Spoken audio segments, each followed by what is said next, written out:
Good morning po sa ating lahat and good morning sa ating Panginoong Jesus. Nahawa ako sa nerves. Kahit ako nanginginig din. Praise the Lord. So, did we feel the presence of the Holy Spirit? Amen. Sa kapangyarihan ng Banal na Espiritu, tayo nare-release. Kung may problema tayo, release. Kasi kinocomfort tayo ng Lord sa mga problema natin. Amen? Amen. Sino may problema? Amen. Taas ang kamay. Amen. Yung hindi nagtaas, mga abnormal daw yun. Kasi pag wala daw problema, abnormal. So lahat tayo may problema po, di ba? Amen. Amen. So praise the Lord kasi isa tayo sa tinawag ng Panginoon. Amen. Upang makakilala sa Kanya, upang malaman natin kung ano ba yung kalooban niya sa atin. Amen. Amen. Amen. So napakapalad natin at tayo po yung sa mandaling manalangin. Heavenly Father, we thank you, Lord, for your words today, Father God. Lord, we ask and we pray, Father God, to bless your people, Father. Open their eyes, open their mind, open their heart, Father God, and open their ears, O Lord God.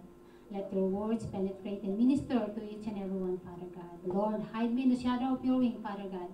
Only your glory be seen, Father God. And here I am, Father. I humble myself to you and I surrender my life to you, Lord God. My life is all yours, Father. In the name of Jesus. Amen. Amen. So let us open our text from Colossians chapter 3 verses 20 to 24. Sabi ni Lord, slaves, obey your earthly masters in everything, and do it not only when their eyes is on you and to win their favor, but with sincerity of heart and reverence for the Lord. Whatever you do, work at it with all your heart, as working for the Lord, not for men, since you know that you will receive an inheritance from the Lord as a reward. It is the Lord Christ you are serving. Lord, bless your word, Father God, in Jesus' name. Amen. Sino po dito yung mga manggagawa? Yan. Lahat ba tayo nagtatrabaho? Amen. Anong ginagamit? What are we going to use when we are working? Bunga nga lang? Kamay. Diba? Kamay. Pakitas nga po natin ang ating mga kamay kung may mga kalyo-kalyo na ba yan. Amen. Tingnan po natin kasi pag mga may kalyo yan, ibig sabihin, you are work hard. Amen. Ang kamay po natin, ang ginagamit natin sa pagtatrabaho. Amen. So, sabi po ng salita ng Lord, sabi na, sino ba yung nagtatrabaho? Tayo? Of course we are. Sabi niya doon sa salita niya, nahawa talaga ako ng nervyos. Parang nawala ako ng ano. Amen. So, praise the Lord. So, tayo po, nagtatrabaho tayo. At the end of the month, nakaka-receive tayo ng sweldo. Pero meron po yung, like for example, sa Amerika po, lagi po silang gumagamit ng card. Card muna, credit muna, then pay later. So, tayo bilang mga nandito sa Dubai, sweldo muna, trabaho muna before salary. Amen. So, sabi ng Lord, paano bang si Lord ay kinreate niya ang mundo? Sabi niya sa Genesis chapter 1 verse 1. Sabi niya, in the beginning, God created the heavens and the earth. Ano yung sinabi niya? In the beginning, God created. Ibig sabihin, si Lord ay ginawa ng Diyos ang heaven and earth. Amen? Sinong hindi agree? Ginawa ng Panginoon ang heaven and earth. So, let us take the word created. And let us take from our text the word works. Ang salitang works. It is in Colossians chapter 3:22, 24, sabi niya, whatever you do, work it in with all your heart. Work. The word work. Kuhanin po natin yung salitang work. Nasaan ba yung word na yan? Yan. Whatever you do, work at it with all your heart as working for the Lord, not for men, since you know that you will receive an inheritance from the Lord as a reward. It is the Lord Christ you are serving. Pinuha po natin yung salitang work. Okay? So tayo po sa Genesis, sabi niya, in the beginning, the Lord created heaven and earth. Si Lord nagtrabaho. Amen? Ginawa niya from the beginning, from the first day, second day, third day, fourth, fifth, and sixth. Yung pang-7, siya na mahinga. So sabi niya, in the beginning, the Lord created heaven and earth. Amen. Makikita natin mamaya. Sabi niya, how do the Lord created? Sabi niya sa Psalm 121, siguro isang buo. Kasi may ikli lang po siya. This is how the Lord created the heaven and earth. I lift up my eyes to the hills. Where does my help come from? Amen. Next verse. Okay. My help comes from the Lord, the maker of heaven and earth.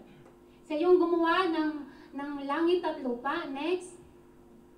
He will not let your foot sleep. He will watches over you, will not slumber.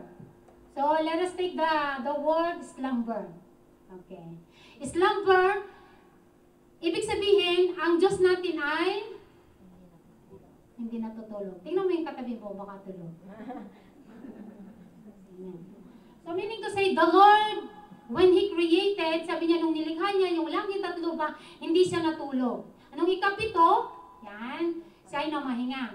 Ito po yung ginagawa natin ngayon, nag-worship tayo sa Panginoon. Namahinga ang Panginoon, at this is the time that the Lord has given us to worship Him, to praise Him. Amen? Amen? Amen. Palakpakan natin ang Panginoon para mawala yung nervous ko ng konti. Para ma-impart ko talaga yung gusto ng Panginoon. So sabi niya, the Lord created heaven and earth and kinreate niya ang tao. Anong pang ilang araw niya kinreate ang tao? Naku, di nagbabasa. Ha? Pang 6. Sabi niya, kasi siya yung last na ginawa. Sabi niya. So sabi niya, ang tao nung ginawa niya, sabi niya, pinununood niya yung mga tao. He watches. Sa pagbabasahin ko natin yung buong Psalm 121 na yan, makikita mo dyan yung he watches. Ibig sabihin, nanunood siya nung kinikreate niya yung langit at lupa, nanunood siya, andun siya. So ibig sabihin, hindi sa natulog o hindi sa tumanga, o hindi siya nagpabanjing-banjing during the time of creating the heaven and earth. Amen. So sabi niya sa Psalm 104, bigyan mo lang ng konting, siguro first 3 verses or first 4 verses. Amen. Praise the Lord, O my soul. Okay? O Lord my God, you are very great. You are clothed with splendor and majesty. He wraps himself in light as with a garment. He stretches out the heavens like a tent and lays the beams of his upper chambers on their waters. He makes the cloud his chariot and rides on the wings on the wind. He makes wind with messenger flames of fire. His servant. So meaning to say, ang kabuuan po ng Psalm 104 na to, sabi niya dito, He makes the cloud. Ginawa niya. Make, pag sinabi niyang ginawa, pag sinabi niyang make, ito po yung Tagalog niya, ginawa din siya. At pagka titignan po natin, makes is an action word. At pag sinabi niya may S pa siya, ibig sabihin present tense siya. Amen. Sabi niya, He makes the cloud, He makes the wings, He set the earth, He makes, sorry, babasahin ko kasi, sabi niya, He makes spring, He waters the mountain, He makes water, grass grow. Sabi niya sa verse 24, how many are your works, O Lord? Sabi niya, ilan ang ginawa mo, Panginoon? In wisdom you have made them all. The earth is full of your creature.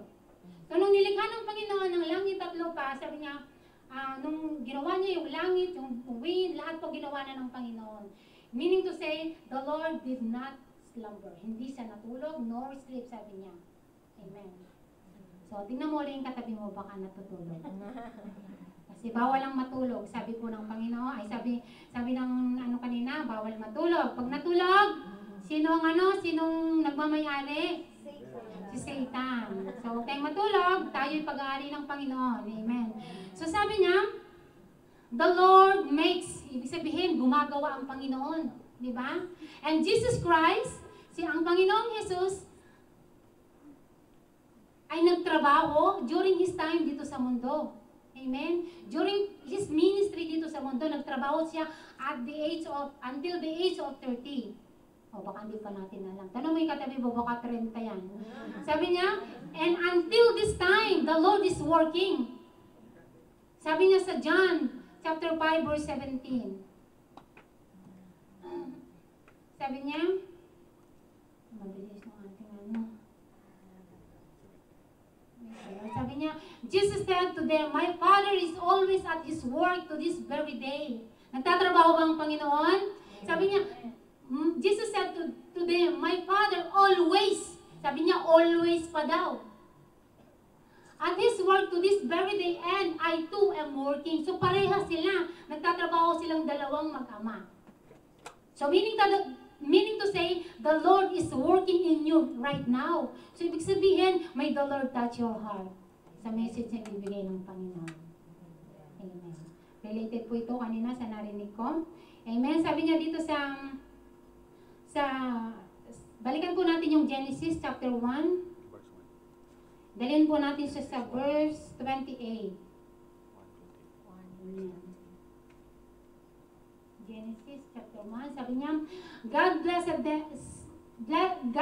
them and said to them, be fruitful and increase in number.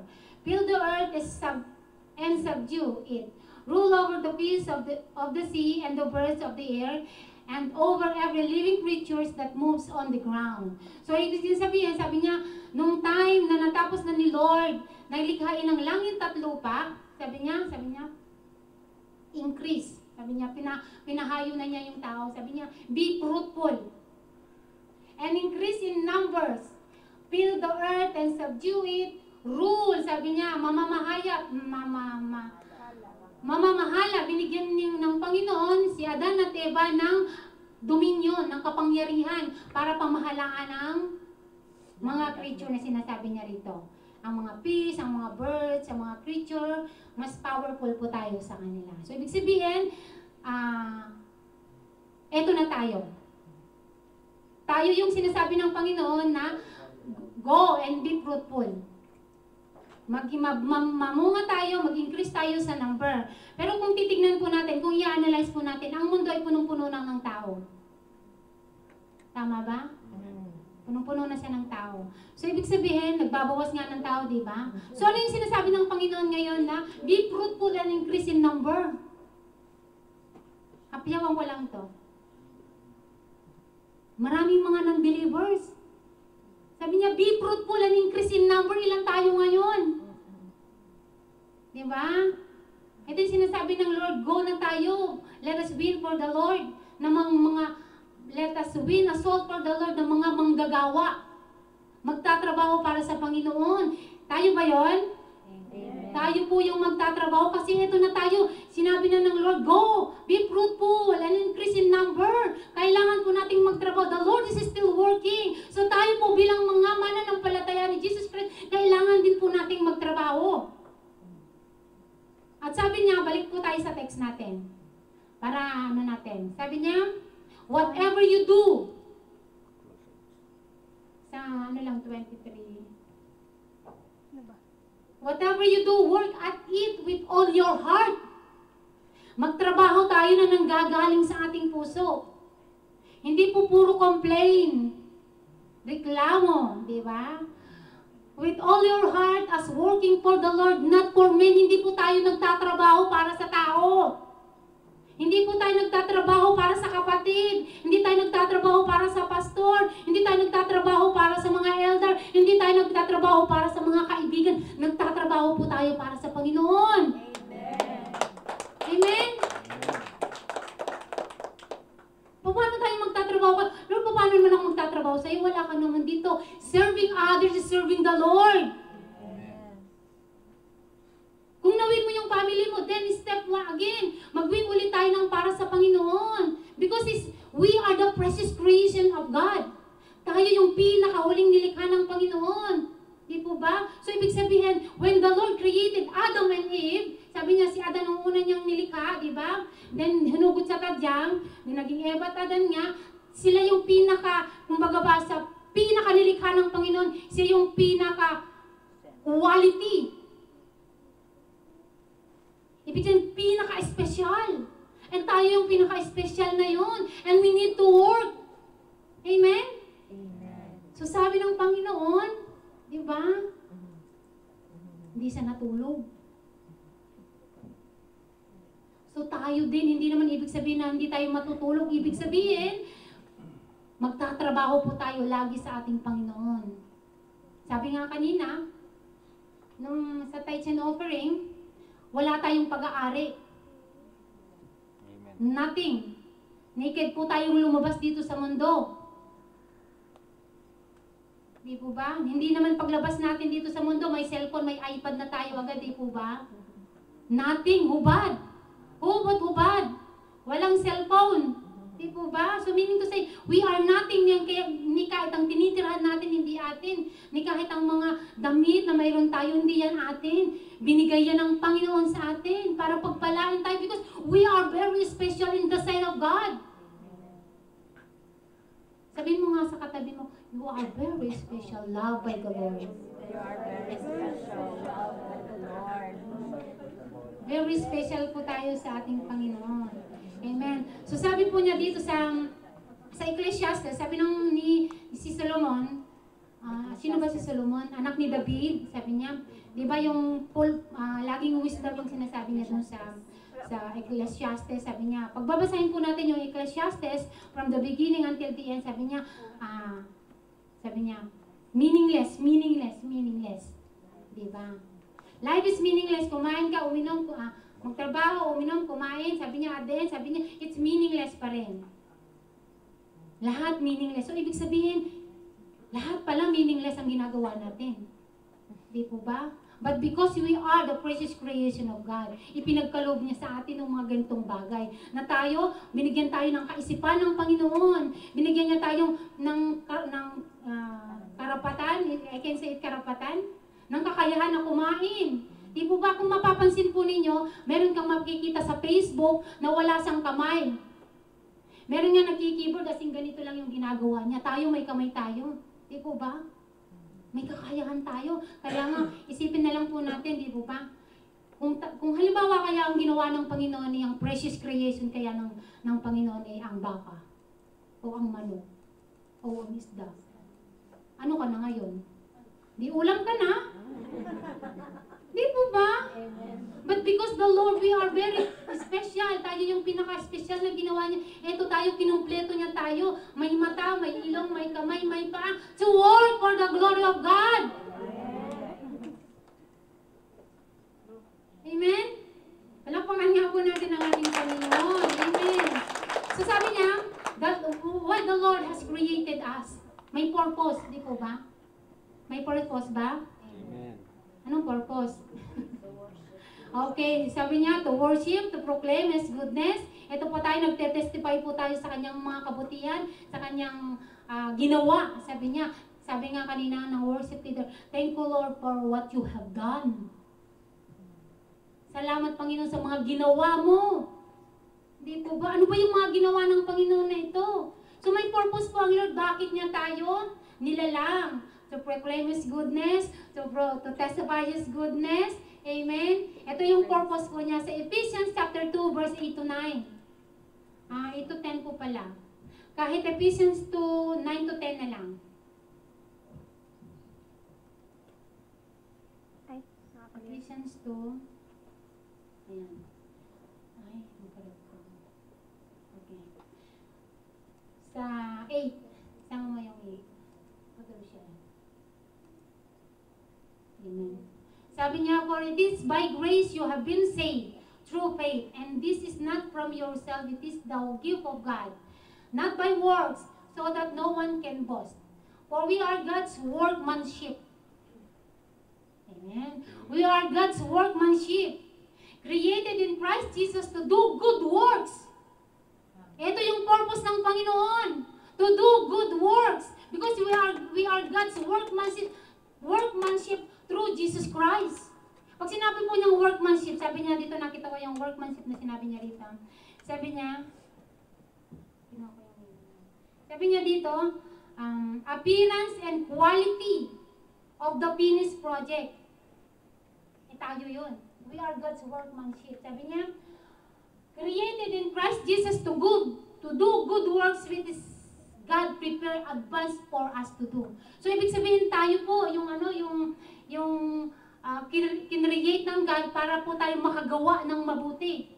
Amen? Nakakagawa na po ba tayo? Ha? Amen. Ang pagparito po, di po ba? Ay paggawa na natin ng mabuti. Nag-glorify na po natin ang ating Panginoon. Ang tumulong tayo sa kapwa natin, it's a good. Di ba? Sabi niya, ang magpautang. Good work pa rin. Pag hindi nagbayad, good work pa rin. Di ba? Andun yung pasensya, di ba? Created in Christ Jesus to do good works which God prepared. In advance. Kaya pala, ito pala yung plan ng Panginoon. Kaya niya tayo sinave, kaya niya tayo nilikha, sinave. Sabi niya, not by our works, hindi na tayo naghirap, di ba? Si Lord na yun lahat. Sabi niya, as a salvation. Pero sabi niya, to do good works. Sabi niya dito sa, gagawa tayo ng mabuti sa kapwa natin, sa brethren natin. So, whoever, kahit ba unbeliever pa yan siya, gumagawa po tayo ng mabuti. Yung simpleng gawa, simpleng help sa mga nangangailangan. It's a good work. Amen. Yung encourage mo yung isang kapatid na down na siya. Yung iparamdam mo sa kanyang mahal mo siya. It's a good work. Yung sabihin mo sa kapatid mo na, I love you, sister. Na-encourage siya kasi down siya. Diba? It's a good work. Lalo na pagka pinahiram mo siya ng kailangan niya. Good works pa rin yun. Tapos pagkatapos makakalimutan ka niya, no? Ay, nako, praise the Lord. Kalas. Tapos na. Diba? Ito po, mga good works po yung mga sinasabi natin dito ngayon. Kasi, the Lord still working in us. So, ibig sabihin, the Lord, the presence of God, the manifestation of the Holy Spirit is in us kasi marunong na tayong gumawa ng mabubuti. Dati, ayaw mong sumimba. Diba? Simba ka lang pagkano. Kasal, libing, birthday, yan. Sisimba ka lang. Na-invite ka kasi o binyag, kasal, binyag, libing, yan. Ganyan lang magsimba ang tao. Ha? Pero ngayon, every Friday, pag sa Pilipinas pa, Sunday po tayo, pero ngayon, nandun na sa heart natin. Diba? Na tayo pupunta sa Lord, magpapasalamat sa Panginoon. Ito na yung sinasabi ng Panginoon. Amen? So, pumalakpak nga po ang mga inaantok.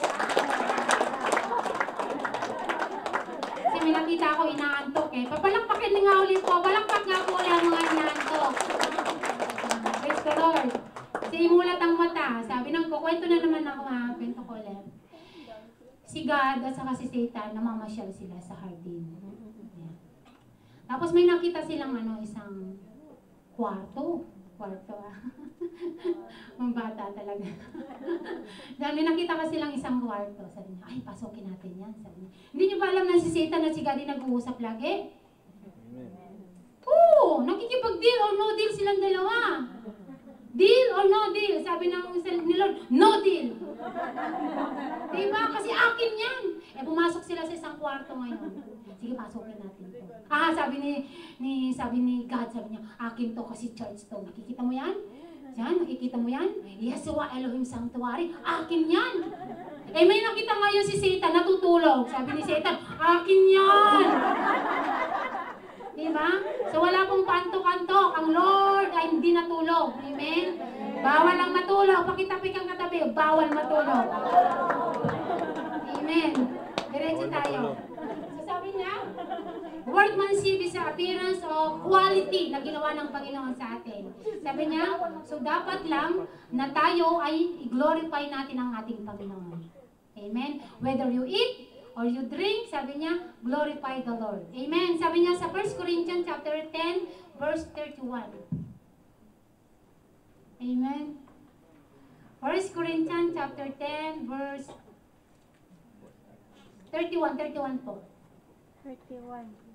Kahit daw kumain, uminom, sabi niya, let us glorify the Lord. Sabi niya, so whether you eat or drink or whatever you do, do it all for the glory of God. So, ibig sabihin, pag tayo'y kumakain, i-glorify natin ng Lord kahit bagoong ang ulam mo. Glorify the Lord kasi may ulam ka pa.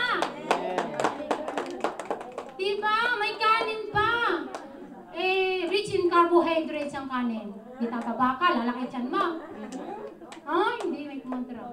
Amen. So, ibig sabihin po, pag sinabi niya, pag may ininom tayo, glorify the Lord kasi let us thank the Lord. Pasalamatin natin ang Lord kasi tayo, umiinom pa tayo. Sa ibang bansa, yung mga anong tawag yun? Yun, hindi na sila kumakain. Hindi na sila umiinom, walang tubig. Ang mga tubig na lang nila, napanood ko sa Facebook, kung paano silang naliligo, ginulong-gulong sa banig ng bata, tapos ginanon-ganonan, wala na nga sabon eh. So let us glorify always the Lord, for we are God's created workmanship. Amen. Amen? Palakpakan natin ang Panginoon ulit. Amen. Sabi po niya dito since we are God's tayo yung pinaka-special na ginawa ng Panginoon. May advice din si Paul. Sabi niya dito sa 1 Thessalonians chapter 3 verse 6.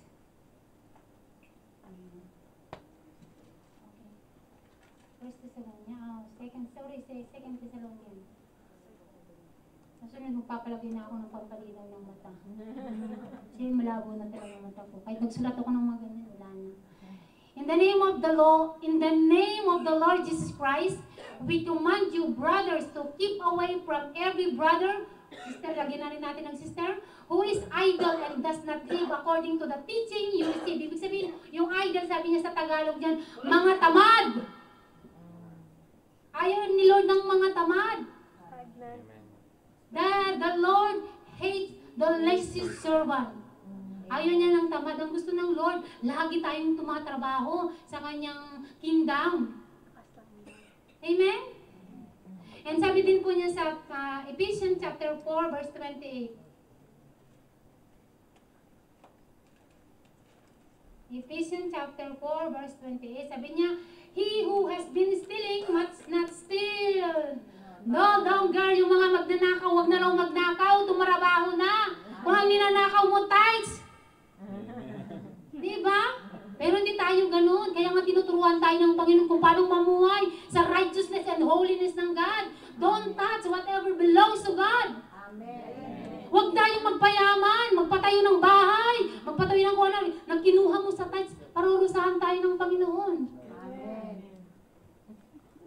Ang tindi ng punishment ng Panginoon. Sabi niya, he who has been stealing must not steal no longer. Kung panamad-tamad ka pa ng noon, ngayon kailangan mo nang magtrabaho, huwag ka nang magnakaw.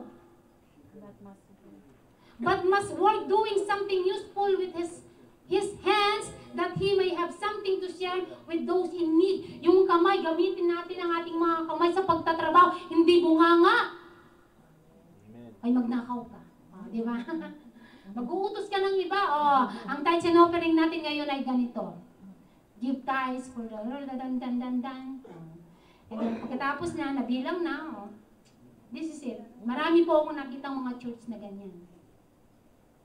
Hindi po tayo nagaganyan. Kailangan ang inaano po natin sa ating bilang mga church po, bilang mga miyembro po tayo ng church.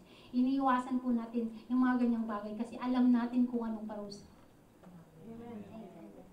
Yung tithes po na binibigay natin, tithes na tayo yung tithes na binibigay po natin, napupunta po yan sa tamang lalagyan. Amen. And kung hindi na i-announce kanina dito na meron po tayong mga financial statement, ayan, makikita po natin doon. At kung gusto po ninyo, kung mag-approach po kayo para makita po natin ang ating mga mga financial statement, you can approach each and every one ng mga elder, yung matatanda ng iglesia po. Yan. Approach po natin. Amen. At ipakikita po kasi po, kailangan po kasi nating maging malinis lagi sa lahat ng pagkakataon. The Lord is coming. Amen. Sabi nga, kung meron man tayo aasahan, may pre-tribulation, may tribulation, may tribulation. Sabi niya, naisin na lang natin ang rapture. Amen. Rapture na po ang naisin natin. Huwag na yung mag-tribulation na yan. Rapture na lang po. Kaya ngayon pa lang po, I encourage you, my dear brethren, maging ayusin na natin ang ating pagsiserve sa Panginoon. Ayusin na natin ang buhay natin. Hindi po yan bukas. Malay mo, bukas dumating si Lord. Maayos ka na ba? Baka hindi mo pa naisuli yung ano. Diba? Yung instill. Kanta. Sabi niya, who has been stealing must steal no longer, but must work, doing something useful with his hands, that he may have something to share with those in need. So, ibig sabihin, kailangan mong magtrabaho ngayon. Bakit sabi niya? To share with those in need. So, ibig sabihin, yung kikitain po natin, di ba, nagbibigay tayo sa Panginoon. Yung 10% na yon, binibigay sa Panginoon, at yung 10% na ginagamit po yan sa ministry ng ating Panginoon. Amen. Hindi po yan napupunta kay pastor. At lalong di napupunta kay mami. Napupunta po yan sa ministry ng ating Panginoon. So, ibig sabihin, malinis, kailangan linisin natin ang ating mga kamay. Kailangan ng kamay na ito, taas mo ulit yung kamay mo. Gagawa itong kamay na ito ng may karangalan. Marangal na trabaho. Kahit mahirap lang po ang trabaho natin, basta marangal. Tatayo tayo sa Panginoon na taas ang ating noo. Kasi wala tayong ninakaw. Amen? So tayo po, sabi po niya dito sabi niya to support the ministry of God and maging good steward din po tayo. Amen. Good steward. Magkano yung sa Panginoon? 10. Magkano yung babalik sa atin? 90. So yung 90% na iniwan sa atin ng Panginoon, maging good steward tayo dyan. Katulad nung yung pinagkatiwala ng 5,000, 3,000, and 1,000. Diba? Anong sabi ng Panginoon? Sabi niya, ito po Panginoon, sabi niya, na doble po ang binigay mo. Ano sabi ng Panginoon sa kanya? Come and share my faithful servant. Di ba? Ito po, maging good steward tayo. Pinagkatiwalaan na tayo. Then, pagkasayin natin yan. Let's pray for that. Dati hirap na hirap kaya ako, Lord. Habang naglalakad ako nun, Lord, pagkasayin mo naman tong sweldo ko. Kasi pag mas malaking sweldo po, mas malaki rin ang gastos. Mabili mo na yung mga new gadget. So kung maliit lang, talagang hinay-hinay ka lang. Yung sapat-sapat lang. Pero yun, alam nyo kapatid, kasi si Jody May, nagkukwentuhan kami yan minsan. Sabi niya, ako ate, sapat na lang sa akin yung ganito. Contented na ako so anong meron ako. Ako din, ganyan din, sabi ko. Kung anong meron ako, masaya na ako. Basta tang sa atin lang, huwag magkakasakit ng mga anak, di ba? Good health tayo, nakakapag-serve tayo sa Panginoon. Pero sabi ko dati, ambisyosa din ako. Tingnan mo yung mga hikaw-hikaw na yan. Meron din ako bago niyan dati. Sabi ko, talagang gusto ko rin lahat ng mga bago, gusto ko rin. But when the Lord changed my life, nawala lahat ng mga ambisyon ko. Ang gusto ko na lang ngayon, ang desire ng puso ko na lang ngayon, sabi ko, hanggang sa pagtanda, hanggang kamatayan ko na Panginoon, maglilingkod na lang ako sa iyo. Ganito tayo kakontento once nakilala natin ang Panginoon. Hindi na natin i-desire yung mga gaganda dito sa mundo, kundi yung makapaglingkod ka sa Panginoon, mapagsilbihan mo siya, yung maibigay mo yung the best mo sa Kanya. That's it. Kasi anyway, mamamatay din naman tayo eh. Baka bukas nga patay na tayo eh. Amen. Sinong mauna? Di po ba? Mamamatay din tayo, iiwanan din lahat natin yung mga kayamanan na yan. Yung binili mo ng ilang taon, hektarya lupa, iiwanan mo din naman yan. Di naman sa'yo yan eh. Di ba? Amen? So, maging kontento po tayo kung anong mayroon tayo and let us obey what the Lord has commanding us. Amen? Pag gusto po natin pagpalain pa more ni Lord, then let us give the best for the Lord. Amen? And be content. Sabi niya, dahil tayo ay precious creation ng God, tumatrabaho ang mga kamay natin para maibigay natin sa in need. Tumatrabaho ang mga kamay natin para maitulong sa ministry ni God. Tumatrabaho ang mga kamay natin na ito para maging good steward. Amen. So meaning to say, you, me, all of us, be a salt and light of this world. Amen. Maging asin at ilaw tayo. Ibig sabihin, yung ilaw po natin, huwag nating hayaan na lalampa-lampa. Kasi ang ilaw natin, suminsan, di ba namamatay yan? Lalo pag nahihipan ng hangin yan, gumaganon-ganon siya. Di po ba? So be a salt and light. Ibig sabihin, pag sinabi niyang light, ito po tayo kailan laging nag-aalab. Nag-aalab, meaning to say, lagi tayong nagtatrabaho sa Panginoon, laging nakikita sa atin ang Panginoon. Hindi tayo nagpipraise ng ibang tao. Ang pinipraise po natin ay walang iba kundi ang Panginoon. Amen. Hindi ka gumagawa ng magagandang bagay para itayo mo yung sarili mo, para paglingkuran ka ng ibang tao. No, naglilingkod po tayo, tumatrabaho po tayo para sa Panginoon. Amen? Let us go back to our text. Katatapos na po.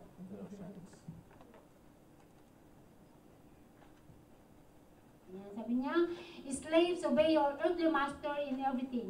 And do it not only when their eye is on you. Sabi niya, magtatrabaho tayo, hindi lang po dahil nakakakita sa atin, di ba? Marami kaya ako nakikita ng ganyan. Tumatrabaho lang pag may nakakakita sa kanila. Kumbaga ba, nag-i-initiate pag may nakakakita. Pero, ay sinasabi ng Panginoon, not only when their eyes on you and to win their favor.